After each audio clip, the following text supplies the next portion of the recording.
Salam, hər vaxtınız xeyir. Müştərilərin çox soruşduğu suallardan biri barədə danışmaq istəyirəm. Çindən gətirim yoxsa Türkiyədən? Əslində bu sualın çox geniş bir izahı var. Gəlin qısa olaraq müqayisə edək və aydın olsun hər kəsə. Çin çox böyük bir istehsal bazasıdır və məhsulların alış qiymətinin daha aşağı olması üçün siz iri həcmdə sifariş etməlisiniz. Buna baxmayaraq, məhsulların çatdırılması, yəni daşınma vaxt aparır. İstehsal prosesi daha uzun çəkir. Əlavə olaraq keyfiyyətə nəzarət etmək çətindir. Amma iri həcmli sifariş edəcəksinizsə, maliyyə dəyərinin aşağı olması üçün çox ideal bir seçimdir. Türkiyənin üstünlüyü əsasən coğrafi cəhətdən yaxınlıq və sürətli çatdırılmadadır. Əlavə olaraq keyfiyyətə nəzarət prosesi daha rahat şəkildə, daha əlverişli şəkildə həyata keçirilir.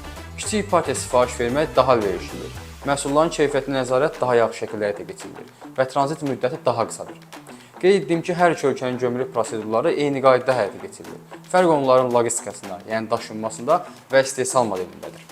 Nəticə olaraq bildirim ki, əgər siz iri həcm sifariş etmək istəyirsinizsə və məhsulun maliyyə dəyərinin aşağı olmasını istəyirsinizsə, Çin ideal seçimdir. Amma kiçik partiya sifariş etmək istəyirsinizsə və daha qısa tranzit müddəti sizin işinizə yaraysa, Türkiyə.